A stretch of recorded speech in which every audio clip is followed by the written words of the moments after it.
माता ने अपना स्थान विंध्य क्षेत्र में स्वीकार किया और वहाँ पर प्रतिष्ठित हो जाती हैं। यहाँ पर कंस बहुत चिंतित हो गया कि जो होना था वो तो हो ही गया। बहुत पता करने पर, मैं यूँ तो नहीं कहता हूँ कि मैया ने ही बताया था, लेकिन बहुत पता करने पर पता चला कि उसका जो दुश्मन है वो पैदा हो गया है और इसी क्षेत्र में यहीं आसपास है। पता चला कि गोकुल में पहुंचा दिया गया है उसे। इसलिए अब ऐसे छोटे बालक पर कोई शंका भी न कर सके और उसको मार भी दिया जाए, ऐसा सभा बुलाई गई, चिंतन चल रहा है। तो कहते हैं कि पूतना ने स्वीकार किया। पूतना नाम ही है पूतना, जिसके पूत नहीं है, पूत पर जिसकी कोई प्रीति नहीं है, जो पूत को, जो पुत्र को मार सकती है, पुत्र को देख करके, पूत को देख करके जिसको प्रीति जागृत नहीं होती है, ऐसी पूतना। पूतना ने स्वीकार किया कि भैया मैं जाऊंगी, रूप बदल करके जाऊंगी, वेश बदल करके जाऊंगी और मैं कुछ ऐसी स्थिति पैदा करूंगी कि जैसे मैं जाऊंगी बच्चों को गोद लूंगी और उनको स्तनपान कराने के बहाने मैं उसको जहर पिला करके मार दूंगी। तो पूतना तैयार हुई गोकुल जाने के लिए। ध्यान दीजिए, गोकुल के लिए पूतना चल दी है। ध्यान दें, रूप बदलने में कुछ लोग बड़े माहिर होते हैं।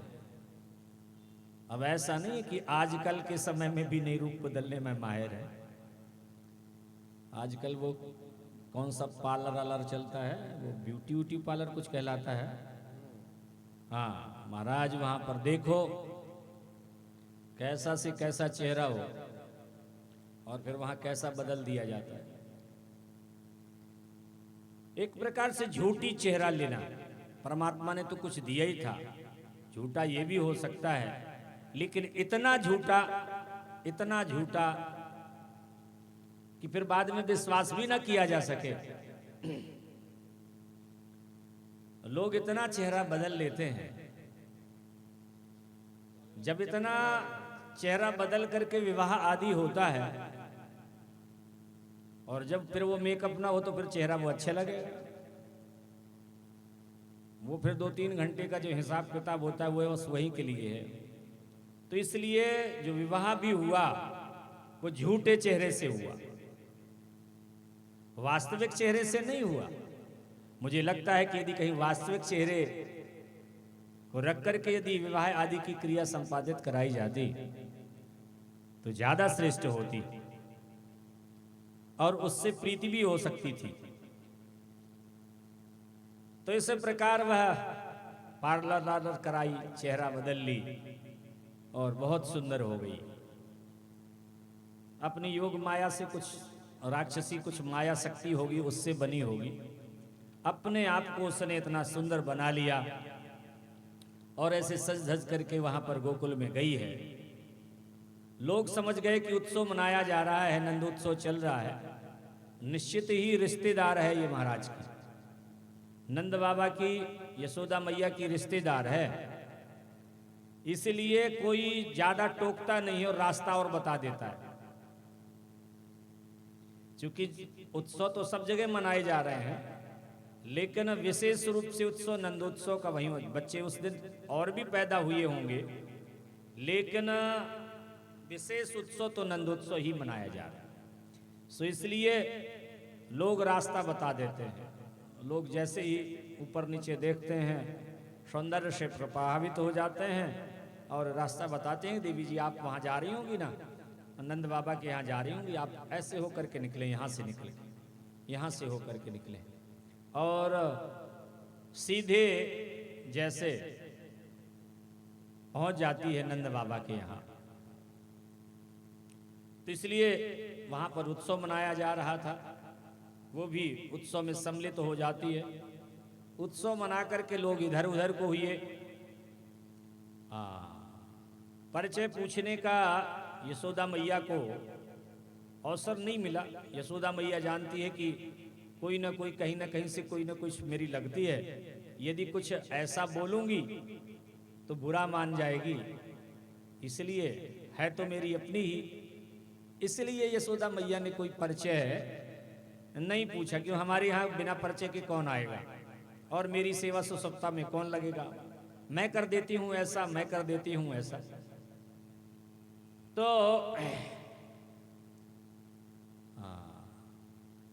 कहते हैं कि पूतना को ठाकुर जी ने देखा, पालने में पौधे हुए हैं ठाकुर जी, और पूतना को देखे, मुस्कुराए भी कि ठीक हुआ, अच्छा हुआ, सीधे मेरे पास ही आ गई। इधर उधर जाती तो मेरे बाल सखाओं का, मेरे गोप सखाओं का अनबल हो जाता। अब मेरे सामने यदि आई हुई है तो यहां जो आना तो ठीक ही आना हुआ है। कृष्ण भगवान ने फिर आंखें बंद कर ली, ध्यान दीजिए। कृष्ण भगवान ने देखा और आंखें बंद कर ली पूतना को देख करके।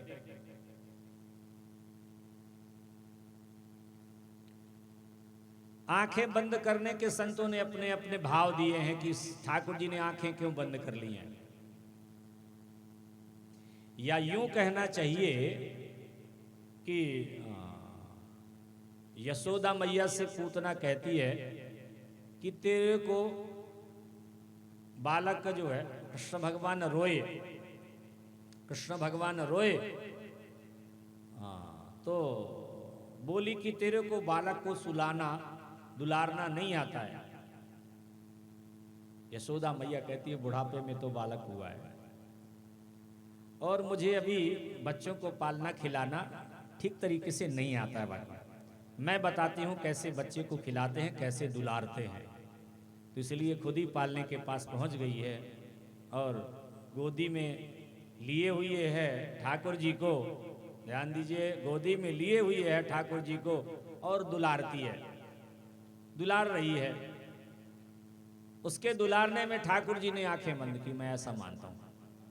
उसके दुलारने में ठाकुर जी ने आंखें बंद कर ली।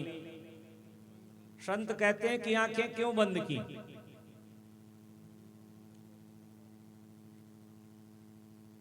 ठाकुर जी सोचते हैं कि मैं तो यहां पर गोकुल में आया हुआ था मक्खन खाने के लिए, दूध पीने के लिए, मिश्री खाने के लिए, माखन मिश्री खाने आया था और ये मुझे विष पिलाने के लिए आई है, इसलिए क्या करूं? आंखें बंद कर ली हैं। सोचते हैं, आंखें बंद कर ली हैं। फिर ठाकुर जी सोचते हैं कि एक स्त्री है और ऐसा भाव लेकर के आई है, तो फिर भी मारना तो इसको पड़ेगा। स्त्री को वैसे तो नहीं मारना चाहिए, लेकिन अब चूंकि इसकी नियत ही ठीक नहीं है और यदि नहीं मारूंगा तो फिर दूसरों का अनबल करेगी, इसलिए मारना तो पड़ेगा। इसलिए आंखें बंद की हुई है। एक भाव ये भी है, ठाकुर जी सोचते हैं कि पिलाएगी तो मुझे ये दूध ही, भली ही उसमें जहर लगा रखा है स्तन में, माँ का रूप तो फिर भी धारण किया, गोद लिया, माँ जैसा रूप तो धारण किया। यदि जैसा भी रूप धारण किया है, तथापि फिर भी माता का भाव तो फिर भी बनना चाहिए। यदि मेरी माँ ने इतना तपस्या करके मुझे पाया, तो इसने भी तो कुछ तप किया है, इसलिए इसको मैं कौन से लोक भेजूं। इसलिए आंखें ठाकुर जी बंद किए हुए हैं। सोचते हैं कि माँ को किस लोक में भेजूंगा, इसको किस लोक में भेजूंगा, इसलिए चिंतन कर रहे हैं कि कौन से लोक में भेजूं। इसलिए ठाकुर जी ने आंखें बंद कर रखी हैं। ठाकुर जी सोचते हैं कि माखन मिश्री खाने आया था, माखन मिश्री खाना या दूध पीना तो मेरा काम है, लेकिन जहर पीने का अभ्यास शंकर भगवान को है। शंकर भगवान तो हलाल पी लेते हैं, जहर पी लेते हैं। जहर पीना ही ना मेरा काम तो है नहीं, जहर पीना तो भोलेनाथ का काम है। इसलिए आंखें बंद करके भोलेनाथ को बुलाते हैं, प्रार्थना करते हैं, बोले महाराज आ जाओ, आपका प्रसाद है। दूध दूध मैं पी लूंगा, जहर जहर की बारी आपकी है। इसलिए आंखें बंद किए हुई है।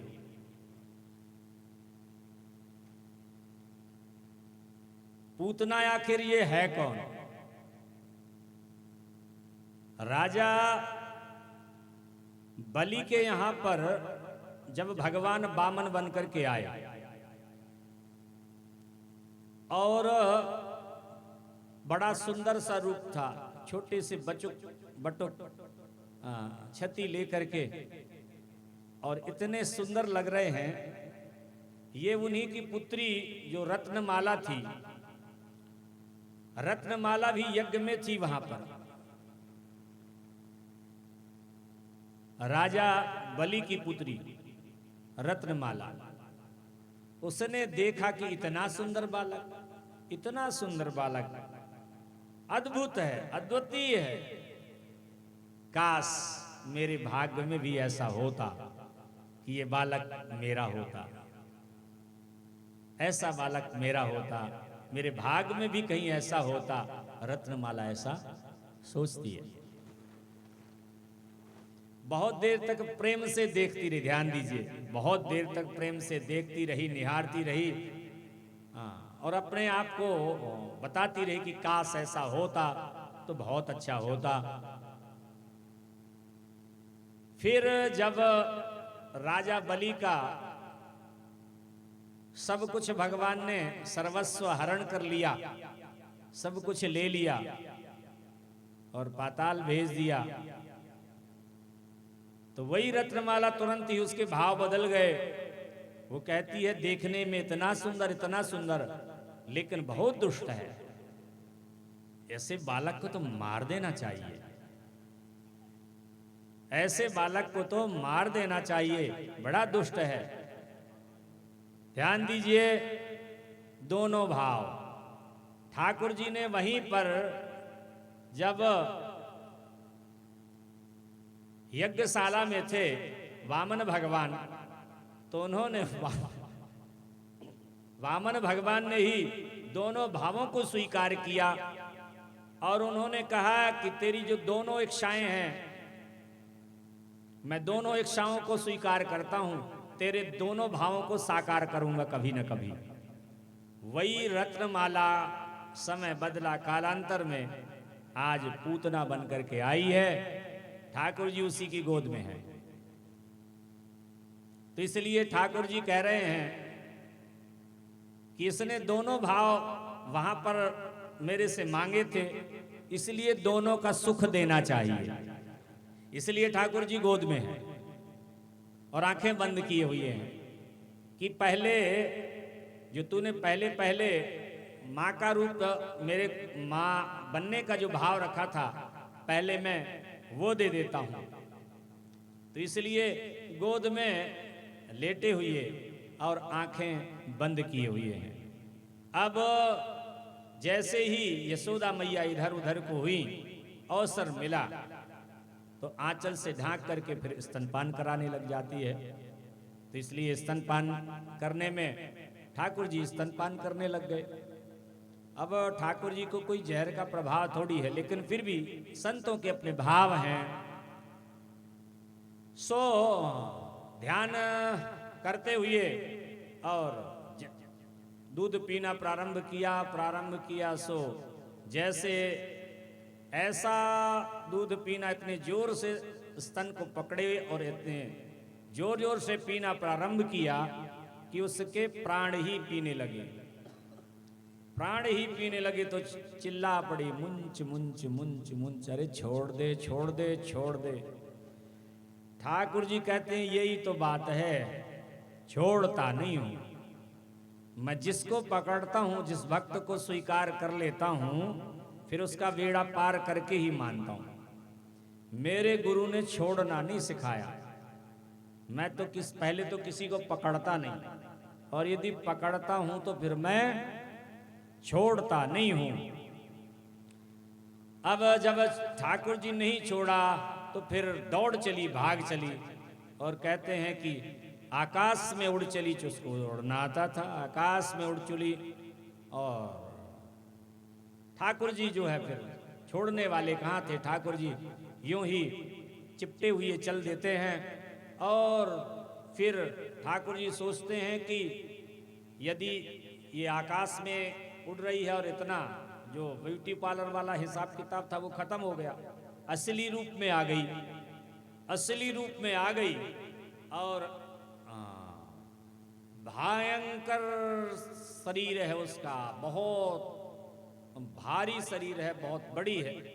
बहुत बड़े बड़े वर्णन आते हैं कि इतनी बड़ी थी।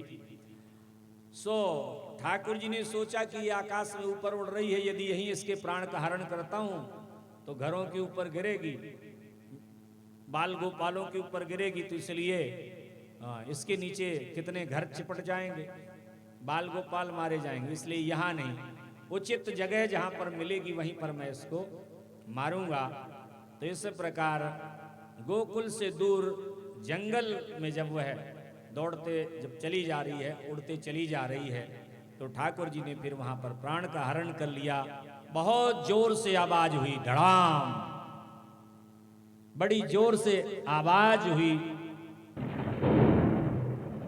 धड़ाम धड़ाम आवाज हुई, और वृक्षों को तोड़ती हुई जो है जमीन पर आ जाती है। बोले बाल गोविंद भगवान की जय हो। जब जोरों से आवाज आई, दूर तक लोगों को सुनाई दी, दौड़ पड़े गोकुलवासी, क्या हो गया क्या हो गया क्या हो गया, ये कैसी आवाज। यशोदा मैया घबरा गई और दौड़ करके जब पालने के पास आई, देखा कि ना वहां पर देवी है और ना कन्हैया है। हाय हाय करके रोने लग जाती है।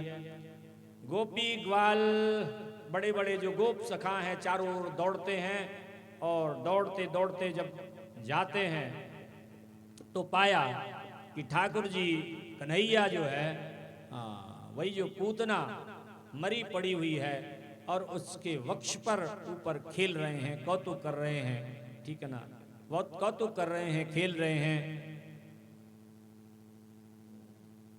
बाल गोपालों ने सीढ़ी लगा करके और फिर ठाकुर जी को वहां से उतारा। तब तक यशोदा मैया और भी जो यशोदा मैया की सखियां हैं वो जाकर के वहां पर पहुंचती हैं, और देखा तो कितना बड़ा अनिष्ट हुआ ये यशोदा मैया तेरे लाल के साथ में, और ये राक्षसी इतनी बड़ी।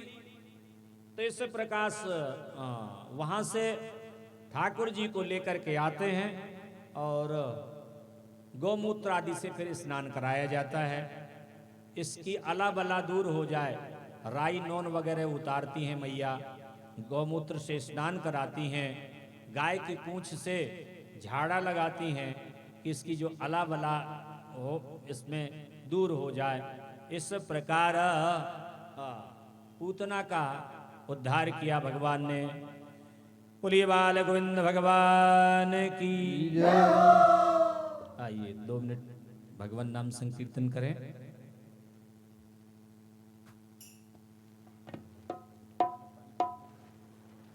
श्री राधे।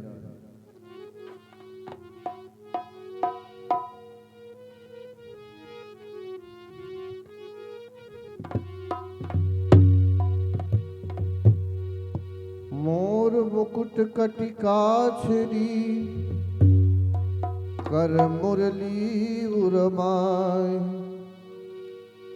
या बालक वो मन बसहु सदा बिहारी लाल। छीन ले हंस के सबका ये मन, छीन ले हंस के सबका ये मन। सखीरी मेरो राधा रमन, छीन ले हंस के सबका ये मन। सखीरी मेरो राधा रमन।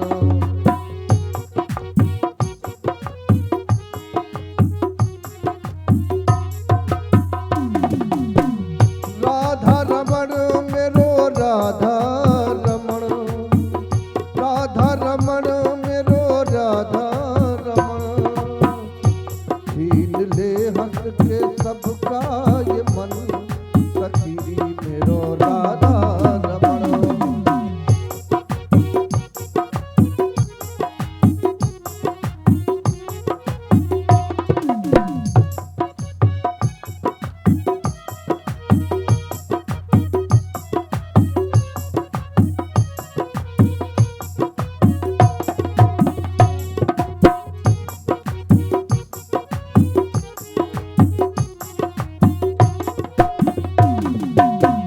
मुखड़े को देख कोटि चंदा लजाए।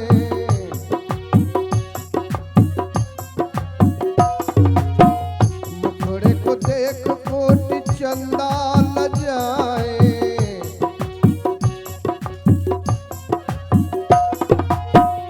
घुंघराली लट पे घटाए वारी जाए।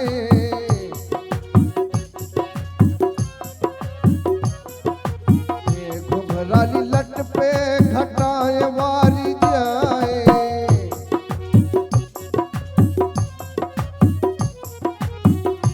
या के जादू, या के जादू भरे दो नयन।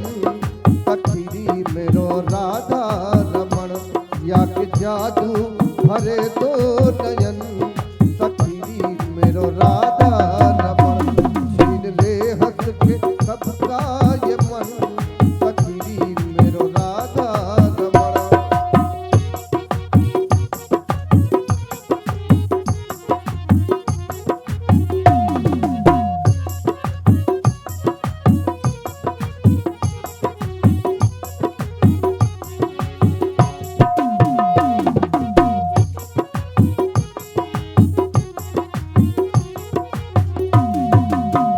गले में तो है माला बैजंती।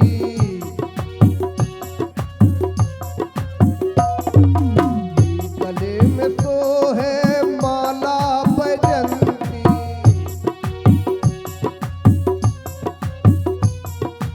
कामरिया कारी और पटका बसंती।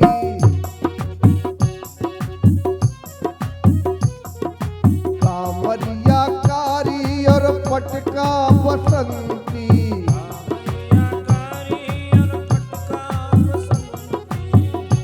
या की पैजनिया, या की पैजनी बाजे छनन। सखीरी मेरो राधा रमन। या की पैजनिया बाजे छनन। सखीरी मेरो राधा रमन। छीन ले हंस के सबका ये मन। सखीरी मेरो राधा रमन।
पतली कमर किंतु अंग है गठीले,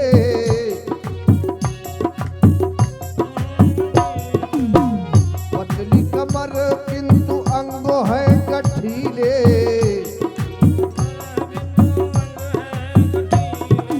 अधरों पे अमृत है नैना रसीले,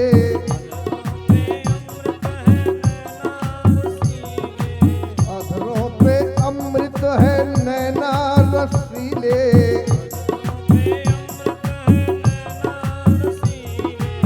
ये थोड़ा बचपन, थोड़ा बचपन है थोड़ा यौवन, सखी में राधा रमण हंस के सबका ये मन, सखी मेरो राधा रमण छीन ले हंस के सबका ये मन, सखी मेरो राधा रमण। जय गोविंदा गोपाला मुरली मनोहर नंद लाला, जय गोविंद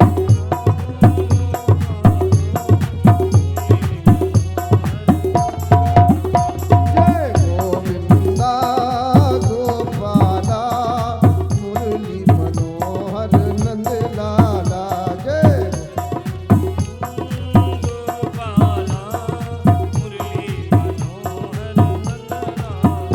मेरा मुरली मनोहर नंद लाला, मेरा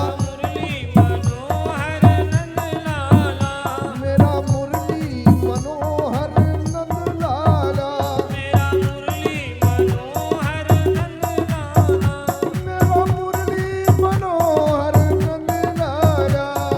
मुरली मनोहर नंद लाला, मेरा मुरली मनोहर नंद लाला, जय गोविंदा गोपाला मुरली मनोहर नंद लाला, जय गोविंदा गोपाला मुरली मनोहर नंद लाला, जय गोविंदा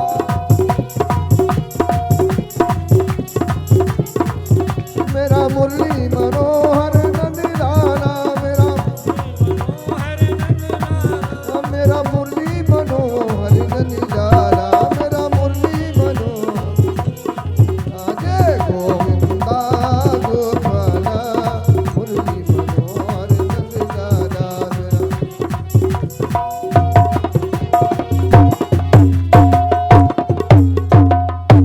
बोल वृंदावन बिहारी लाल की जय, श्रीमद् भागवत महापुराण की जय, व्यास जी महाराज की जय, जय जय श्री राधे श्याम। नंद बाबा गए हुए हैं मथुरा। नंद बाबा मथुरा गए हुए हैं टैक्स देने के लिए, क्योंकि जिनको गांवों में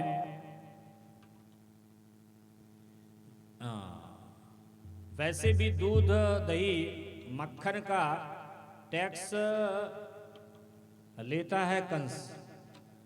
कंस को ये चिंता रहती है कि कहीं कोई खा पी कर कोई पहलवान तैयार न हो जाए हमारे लड़ने लायक। इसलिए जो भी श्रेष्ठ पदार्थ हैं न मक्खन आदि, वो हम लोगों की जो सेना है हम खाएं, हमारे अपने खाएं, या हमारी जो सेना में भर्ती है वो लोग खाएं पिएं हष्ट पुष्ट रहें। यदि कोई हमारा प्रतिद्वंदी तैयार हो गया खा पी करके तो ये श्रेष्ठ नहीं है, उसके मन में तो ये रहता है। लेकिन सबको ये लगता है कि राजा हैं, राजा को टैक्स लेना ही चाहिए। तो अब राजा टैक्स के रूप में कैसे लेता है ये राजा जाने। वैसे राजा को टैक्स ऐसे लेना चाहिए कि पता न पड़े और टैक्स दे दिया जाए। जैसे आप हाथ अभी धोते हो, हाथ धो थोड़ी देर ना धूप दिखाओ तो फिर भी पानी उड़ जाता है कि नहीं उड़ जाता। सिर में पानी डालोगे थोड़ी देर तो रहेगा बालों में, लेकिन फिर धीरे धीरे करके पता ना पड़े राजा ऐसा होना चाहिए कि काम तो चलेगा नहीं, लेकिन फिर भी जनता पर उसका जोर न पड़े, पता न पड़ना चाहिए कि टैक्स कब ले लिया गया और टैक्स ले भी लिया जाए। नंद बाबा गए हुए हैं एक प्रकार से बधाई देने कि हमारे यहाँ पुत्र पैदा हुआ है, इसलिए हम बधावा बजवाते हैं। तो जो अपने श्रेष्ठ रिश्तेदार होते हैं उनके यहाँ भी उनसे बधाइयाँ आती भी हैं और भिजवाई भी जाती हैं, तो इसलिए बधावा देने गए हैं एक प्रकार से। और जब हम परमात्मा की स्थिति से, उनके संबंध से दूर हो जाते हैं, तभी राक्षसों का प्रवेश होता है, विघ्न बाधाएं आती हैं। गोकुल से कृष्ण भगवान से दूर चले गए नंद बाबा, इसीलिए वहां पूतना आ सकी। जब हम जीवन में अपने गुरुओं से, अपने श्रेष्ठों से दूर हो जाते हैं, ध्यान दीजिए, जब हम अपने गुरुओं से, अपने श्रेष्ठों से, बुजुर्गों से, जो अपने घर के बुजुर्ग सदस्य हैं, यदि हम उनकी सेवा नहीं करते हैं, उनसे दूर हो जाते हैं, तो विघ्न बाधाएं जीवन में आने स्वाभाविक हो जाती हैं। चूंकि उनका वरद हाथ अब नहीं है, जब उनकी कृपा होती है तो जीवन में तमाम विघ्न बाधाएं दूर हो जाती हैं। माँ अपने पुत्र को या पुत्री को कहीं भेजती है तो वो उसके लिए चिंतित रहती है, भोजन बनाती रहती है। बालक कहीं भी खेल रहा हो तो भोजन भी बना लेती है और उसका ध्यान भी बिल्कुल रहता है। उसके पैरों में पायजेब पहना देती है और पायजेबों से ध्यान करके रखती है कि कितना आगे है मेरे से और कितना दूर है, पूरा ख्याल रख लेती है और अपने घर के काम कर लेती है। बालक जब उसका दूर चला जाता है तब भी उसका ख्याल रखती है। स्वामी जी की एक शिष्या थी और उसने, परम श्रद्धेय स्वामी परमानंद जी महाराज की शिष्या थी, और उनका ये भाव था, पता ही नहीं पड़ा कि बेटा कब जवान हो गया, पता ही नहीं पड़ा कि बेटा कब जवान हो गया। मां की गोद से निकल करके दोस्तों की भीड़ में खो गया, मां की गोद से निकल करके दोस्तों की भीड़ में खो गया। मां को तो पता ही नहीं पड़ पाता कि बेटा कब बड़ा हो गया, वो तो वैसे छोटा ही देखती रहती है। लेकिन पहले तो माँ का आंचल ही सब कुछ उसके लिए होता है, संसार दुनिया आंचल ही होता है। लेकिन दोस्त जब मिल जाते हैं तो माँ की ओर झुकाव फिर कम हो जाता है। पता ही नहीं पड़ा कि बेटा कब जवान हो गया, माँ की गोद से निकल करके दोस्तों की भीड़ में खो गया। कुछ दिनों के बाद पत्नी वाला हो गया, बीवी बच्चों वाला हो गया। लेकिन माँ आज भी उसे प्यार से निहारती है, उसका दिल आज भी करता है कि उनका बेटा आए, उनकी गोद में सिर रख दे, माँ उसके बाल सहलाए। माँ तो माँ ही होती है, माँ चाहे बूढ़ी हो चाहे जवान हो, माँ तो सिर्फ माँ है जिसे सिर्फ प्यार करना आता है। कुछ दिनों के बाद मूल का ब्याज उसकी गोद में आ जाता है पोता के रूप में। माँ तो सिर्फ माँ है जिसे प्यार करना आता है।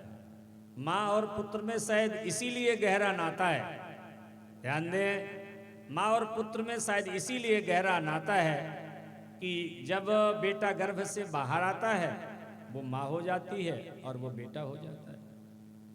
जब तक लड़की गर्भवती होती है और जब तक उसको बेटा नहीं हो जाता तब तक उसको माँ कोई नहीं कह सकता। लेकिन जैसे ही गर्भ से बालक बाहर आया तो ये इस बेटे की माँ है, ये इस बालक की माँ है, ये तभी वो माँ हो जाती है। उसी क्षण, उसी घड़ी, उसी सेकंड। इसीलिए दोनों की धड़कनें मिली रहती हैं, बिल्कुल एक जैसी धड़कनें होती। माँ की धड़कन और पुत्र की धड़कन, पुत्र की धड़कनी एक जैसी होती हैं। यदि बेटा या बेटी की धड़कनें रुकने लग जाए, कोई कारण पड़ जाए, तो माँ विचलित हो जाती है, फड़फड़ा जाती है। उसको पता पड़ जाता है कि मेरे बच्चे पर कष्ट है, कि मेरी बेटी पर कष्ट है। बहुत गहरा नाता है। बेटा का मुरझाया हुआ चेहरा देख करके माँ का दिल धक सा कर जाता है। यदि बेटा के चेहरे में खिली दोपहरी होती, उसका हृदय कमल एक प्रकार से मुख कमल मुस्कुरा रहा होता है, माँ प्रसन्न हो जाती है। माँ बूंद बूंद करके अपने बेटे के अस्तित्व पर समा जाती है। ध्यान दीजिए, माँ बूंद बूंद करके अपने बेटे के अस्तित्व पर छा जाती है। माँ कभी नहीं मरती है, माँ कभी नहीं मरती है। माँ तो सिर्फ माँ होती है, ठीक है ना। वो बेटे के रूप में या बेटी के रूप में आ जाती है, माँ कभी नहीं जाती है, माँ अमर हो जाती है। तो इस प्रकार बहुत महत्व है माँ का। आइए, तो नंद बाबा बढ़ावा दे करके या टैक्स दे करके वहां से लौटते हैं। थोड़ा समय मिला उनको तो वसुदेव देवकी को भी मिलने जाते हैं। वसुदेव देवकी को मिलने जाते हैं। वसुदेव जी कहते हैं कि आपका यहाँ रहना अब ज्यादा ठीक नहीं है, क्योंकि वसुदेव महाराज को पता है कि उत्पात कंस जरूर करेगा। इसलिए वो कहते हैं कि जो बेटा है वो मेरा ही बेटा है आपके यहाँ, वो ऐसा कहने का प्रयास करते हैं। बोले हाँ हाँ भैया तुम्हारा ही है। वसुदेव जी कहते हैं कि हमारा बेटा जो है आपके यहाँ है, इसलिए आप शीघ्र जाएं। तो नंद बाबा कहते हैं कि हाँ हाँ तुम्हारा ही है। अब नंद बाबा को ये बीच की बात तो नहीं पता है, लेकिन अपनी संकेत में वो यही कहते हैं कि हमारा जो बेटा है वो आपके पास है। और पता नहीं, कुछ मेरे को ऐसा लग रहा है कि कहीं कुछ उपद्रव ना हो, इसलिए आप शीघ्रता करें और आप गोकुल जाएं। तो इस प्रकार मिल करके वसुदेव देवकी से मिलते हैं और मिल करके नंद बाबा चलते हैं। और जैसे ही गोकुल के पास जैसे जंगल में जैसे प्रविष्ट होते हैं तो देखा कि ओए होए कोई बहुत बड़ी राक्षसी पड़ी हुई है। नंद बाबा अनहोनी की चिंता करते हुए बहुत दुखी होते हैं। गोप ग्वालों ने बताया है कि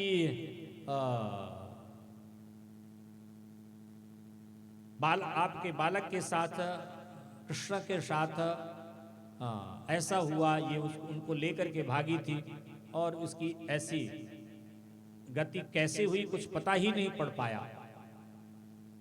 नंद बाबा के कहने पर वो बहुत बड़ी राक्षसी थी, तो कहते हैं कि उसको काट काट कर करके उसके अंग अंग काट करके बहुत बड़ी चिता बनाई जाती है और फिर वो जलाई जाती है। उसकी चिता से सुगंध निकल रही होती है। संत कहते हैं कि इसलिए सुगंध निकल रही है क्योंकि भगवान के, चूंकि मांस मदिरा आदि खाने पीने वाली है, लेकिन फिर भी सुगंध क्यों निकल रही है?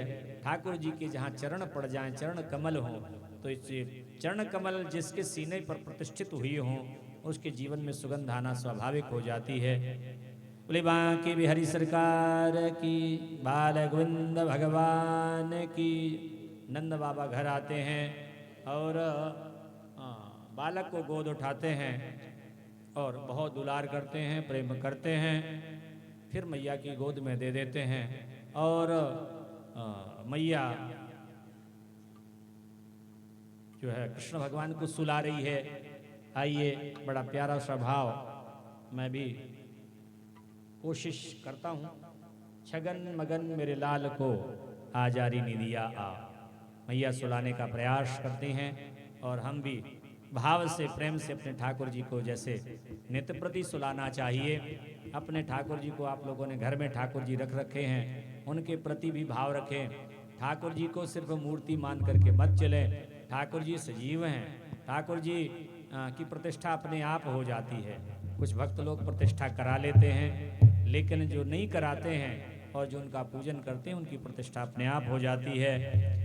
ठाकुर जी को खिलाना, पिलाना, नहलाना, धुलाना, सुलाना भक्तों को यथेष्ट करना चाहिए। आइए,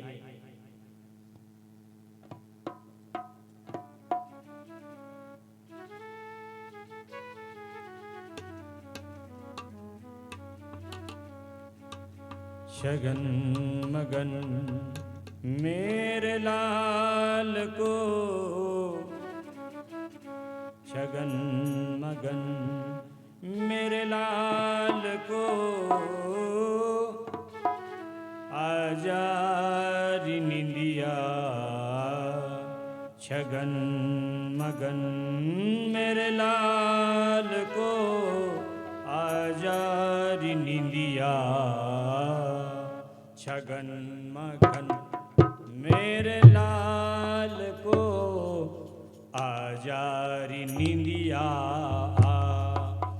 छगन मगन मेरे लाल को आजा री निंदिया छगन मगन मेरे लाल को आजा री निंदिया आजा री निंदिया छगन मगन मेरे लाल को छगन मगन मेरे लाल को आजा री निंदिया आजा री निंदिया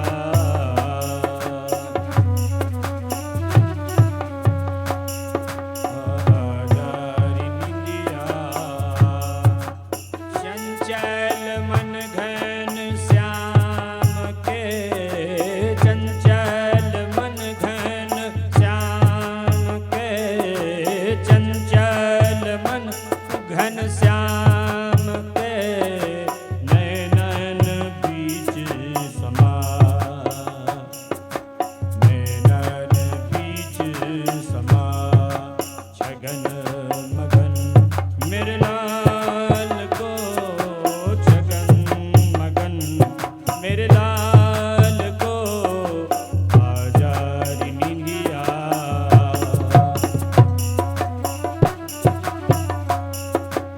आजा री निंदिया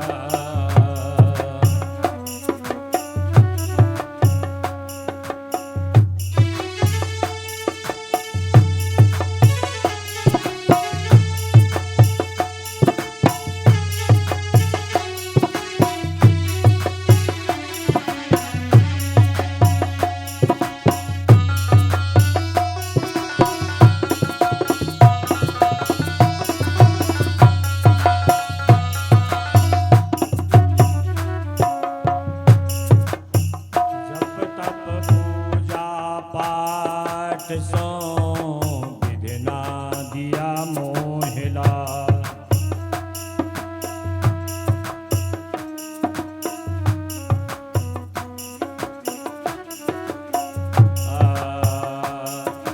जप तप पूजा पाठ सो विधना दिया मोहिलाल आजा कन्हैया लाडले सो जा कन्हैया लाडले सो जा कन्हैया लाडले मैया बजावे सो जा कन्हैया लाडले मैया बजावे सो जा कन्हैया लाडले सो जा कन्हैया लाडले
कि लाल जब से आए हैं बस मैया तो बस उन्हीं के ख्याल में खोई रहती है।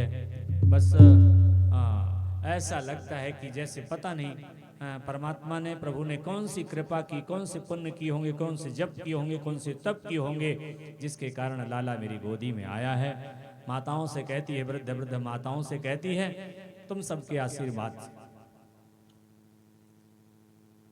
बार बार सबके पांव लगती है, सबको प्रणाम करती है।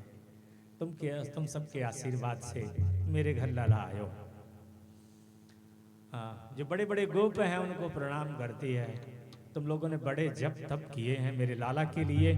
विप्र वृंद आते हैं, तुमने बहुत पूजा पाठ की है कि मेरी गोदी हरी हो जाए, मेरे यहाँ लाला आ जाए। विप्र वृंदो, तुम्हारे पूजन पाठ से मेरे यहाँ लाला आयो है।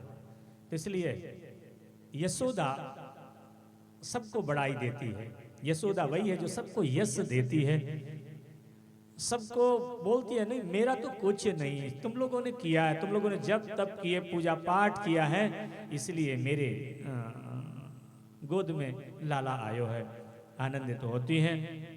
लाला थोड़े बड़े हो गए हैं अब, सो लाला जी ने आज करवट बदली है। करवट बदलने का उत्सव मनाया जा रहा है।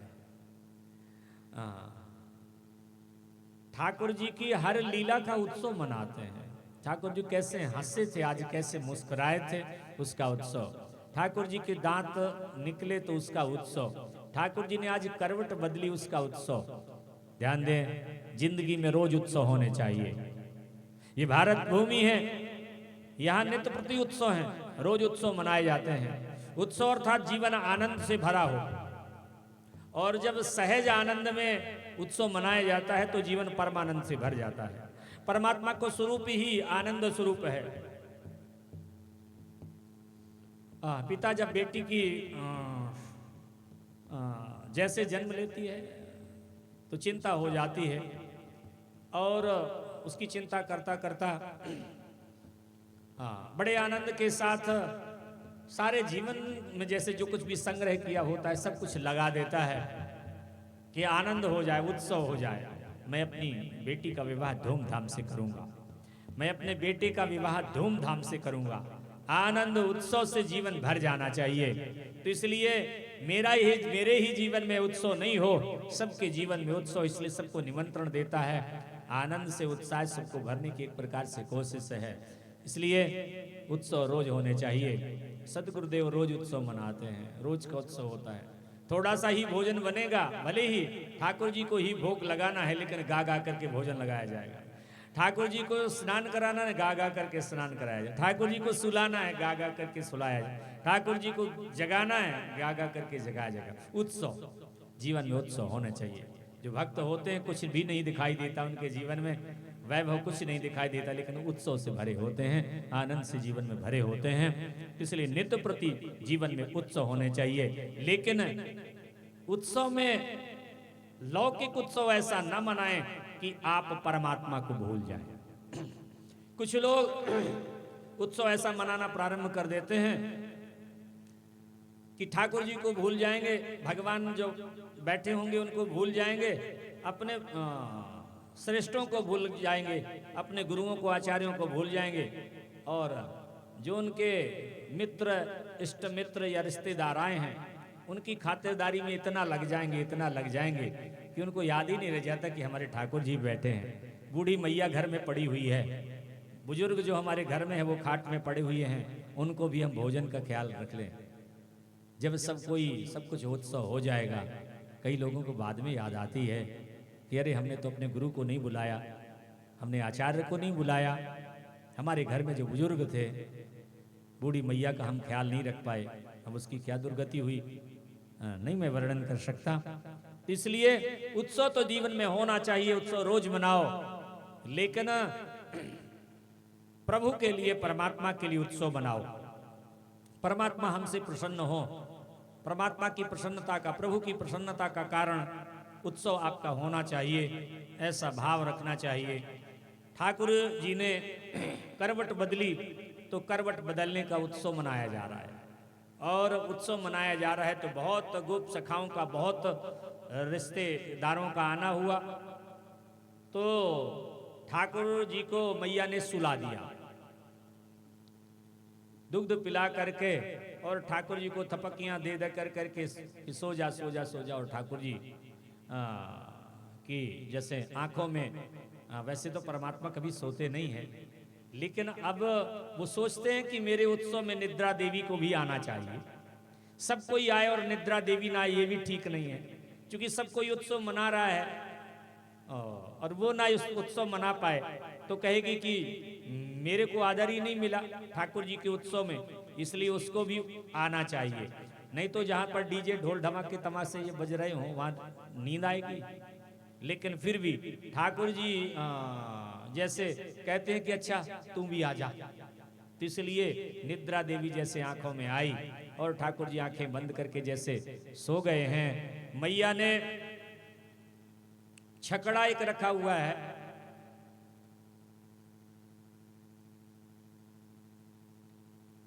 छकड़ा रखा हुआ है,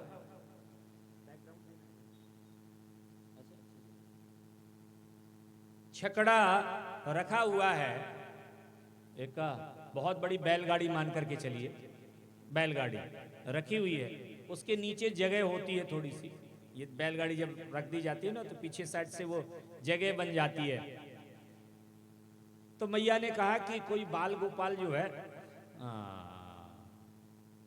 पालने को छुएगा भी नहीं, तो इसलिए छकड़े के नीचे पालना कर दूं। तो छकड़े के नीचे, उस बैलगाड़ी के नीचे पालना को कर दिया, और मैं ग्रह के काम काज कर पाऊं और जो रिश्तेदार आए हैं इनका स्वागत कर लूं, गोपिकाओं का स्वागत कर लूं, सबका स्वागत करूं। इसके लिए जगह ये सुरक्षित है, लाला जगेगा तो कुछ बच्चों को, गोप ग्वालों को कहा कि यहीं खेलते रहना, लाला को देखते रहना, ठीक है ना। ऐसा बोल करके चली गई और स्वागत करने में इतनी तन्मयता हो गई कि भूल गई कि लाला यहाँ पर पड़ा हुआ है छकड़े के नीचे। वो दूध दही से मटके भरे हुए हैं उसमें छकड़े में।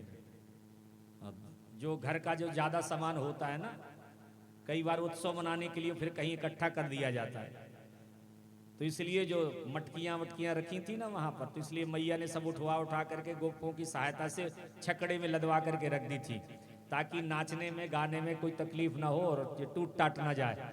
सो इसलिए छकड़े के ऊपर सब दही की मटकियां वगैरह सब रखी हुई हैं। ठाकुर जी नीचे पड़े हुए हैं। अब ठाकुर जी ने रोना प्रारंभ किया। अब जब आप परमात्मा को दूर कर देंगे तो फिर कोई ना कोई परेशानी, कोई ना कोई संकट आना स्वाभाविक हो जाता है। कंस को जब पता चल गया कि पूतना गई थी, पूतना मारी गई, कंस अब जान गया कि मेरे दिन अब नजदीक आ रहे हैं, लेकिन फिर भी कोशिश तो करनी अभी जारी है। वो समझ गया कि मेरा दुश्मन पैदा हो गया, क्योंकि पूतना बहुत समर्थवान थी, बहुत शक्तिशाली थी, बहुत समर्थवान थी। उससे अकेले वो बड़ी बड़ी सेनाओं का सामना कर सकती थी, लेकिन वो मारी गई। तो इसका मतलब है कि जो भी वो बालक है असाधारण है, साधारण नहीं है। यदि उसने पूतना को चोट पहुंचा दी, असाधारण बालक नहीं, असाधारण है। और ज्यादा व्यथित है और ज्यादा दुखी कि अब मेरी कौन मेरे को बचा सकता है। ऐसा फिर से सभा बुलाई है। तो पूतना का भाई है शकटासुर, संकट असुर, ठीक है ना, शकटासुर। तो शकटासुर ने कहा, शकटासुर मेरा अभिप्राय है कि जड़ता या अभिमान, घमंड। तो इसलिए जब हम परमात्मा से दूर हो जाते हैं तो स्वाभाविक रूप से जड़ता आ जाती है, अभिमान आ जाता है। जब हम अपने बुजुर्गों को, आचार्यों को, गुरुओं को आदर नहीं देते हैं तो जड़ता आ जाती है। यदि हम उन्हें प्रणाम नहीं कर पाते हैं तो जड़ता आ जाती है, अभिमान आ जाता है। अभिमान को चूर चूर करने के लिए, अभिमान को कम करने के लिए हमें नित्य प्रति अपने माता पिता को, जैसे राघवेंद्र सरकार प्रातः काल उठ कहीं रघुनाथा, माता पिता गुरु नाम ही माथा, तो इसलिए कहीं अभिमान ना आ जाए, कहीं घमंड हमारे जीवन में प्रवेश ना कर जाए, अहंकार कहीं जीवन में ना आ जाए, कहीं जड़ता हमारे जीवन में ना आ जाए, उसके लिए नित्य प्रति प्रणाम करना चाहिए। तो सक्टासुर आ गया, ध्यान दीजिए, सक्टासुर आया है और सक्टासुर आकर के उसी क्योंकि सब पता करते करते और पहुंच गया। और शकट असुर है जो वो दिखाई नहीं देता, सबको नहीं दिखाई देता, अभिमान सबको नहीं दिखाई देता, कुछ विशेष लोग तो देख लेते हैं। जड़ता को कोई साधारण लोग नहीं देख पाते, कुछ लोग देख लेते हैं, लेकिन ठाकुर जी ने देख लिया। ठाकुर जी थोड़ी देर रोए, चिल्लाए, एक प्रकार से बच्चे नहीं बोल सकते हैं तो इसलिए अपनी बात रो करके कहते हैं। ठाकुर जी ने भी बात रो करके कहनी चाहिए, लेकिन उत्सव जोरदार चल रहा है, अब ठाकुर जी की कौन सुने। सो इसलिए जब वो घात लगा करके सक्टासुर बैठा हुआ है और अपनी घात जैसे उसने लगाई लपकने के लिए ठाकुर जी को, अब ठाकुर जी के चरण तो कोमल है, लेकिन अब ठाकुर जी को कठोर होने में कोई देर थोड़ी या लगती है।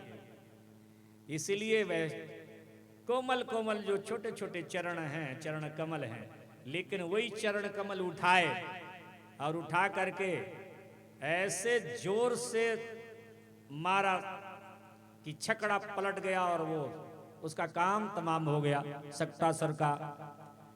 बोलिए बाल गोविंद भगवान की जय। शकटासुर मारा गया और जोर से आवाज हुई, धड़ाम, सारी मटकियां गिर गई, उधर उधर फूट फाट गई। धड़ाम की जैसे आवाज हुई, मटकियां फूट गई, चारों तरफ गिर गई। हाँ, ये बात, मटकियां फूटी, चारों तरफ गिरी। अब जो वहां उत्सव जो हो रहा था, नाच गा रहे थे, सब लोग दौड़ पड़े एकदम से और आकर के देखा तो छकड़ा उल्टा पड़ा हुआ है और दूध दही चारों तरफ फैल गया है, बिखर गया है। और लल्ला खेल रहा है, ललना यूं ही पालने में अब खेल रहा है। कुछ लोग ईश्वर के ईश्वरत्व को स्वीकार नहीं करते हैं।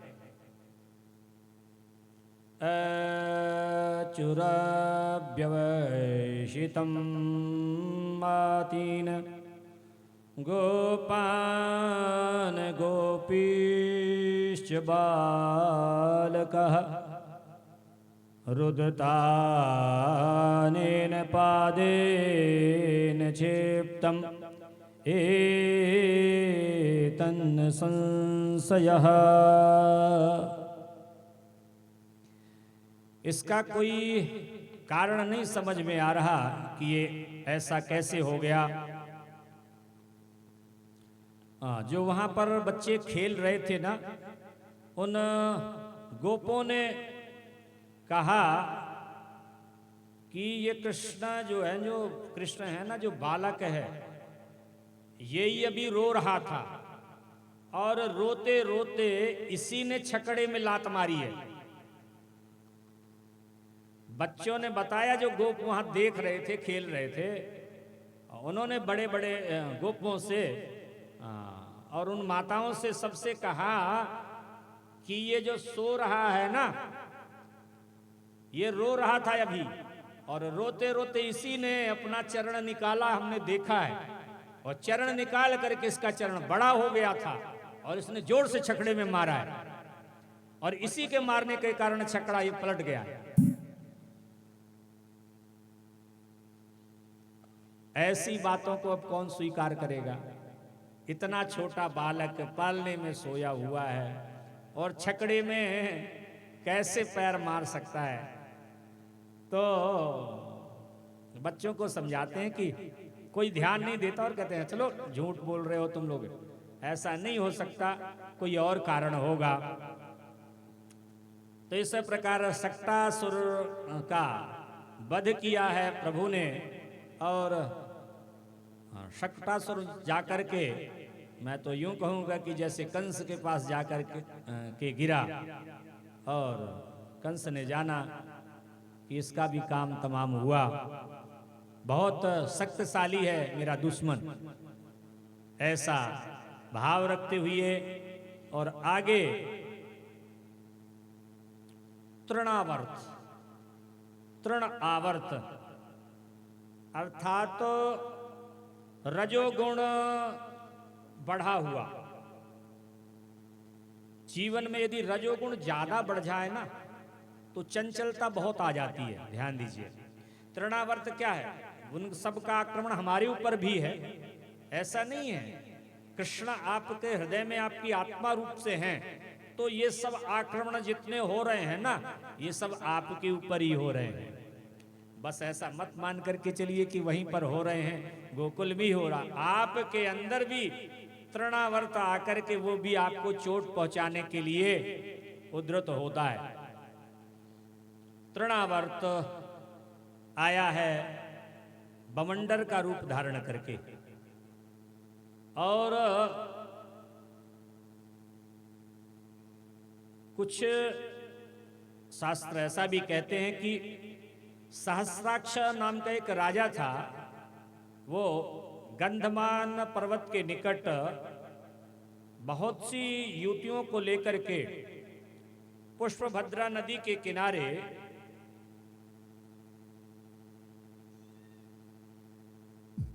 काम कौतुक क्रीड़ाएं कर रहा था। वहां से दुर्वासा ऋषि का निकलना हुआ। दुर्वासा ऋषि जब वहां से निकले तो जो युवतियां थी, स्त्रियां थी, उन्होंने तो जल्दी जल्दी अपने वस्त्र उठाए धारण कर लिए हैं, लेकिन इसने वस्त्राधिक धारण नहीं हुए, उन्मत्तता में रह गया, उन्मत्त ही रहा। संत को प्रणाम न कर सका, उनका अभिवादन न कर सका, स्वागत तो क्या करता। सो इसलिए दुर्वासा ऋषि कुपित हुए और उन्होंने शाप दिया कि तू राक्षस हो जा, तू राक्षस होगा, बस घूमे चला जा रहा है, घूमे चला जा रहा है, घूमे चला जा रहा है। कौन निकल रहा है, कौन यहाँ से जा रहा है, ये कुछ तो मानव ख्याल रखना चाहिए। इसलिए तू राक्षस का रूप धारण कर, राक्षस हो जा। और फिर वह तृणावर्त के रूप में उसका जन्म हुआ, और वही तृणावर्त सेवा में रहा कंस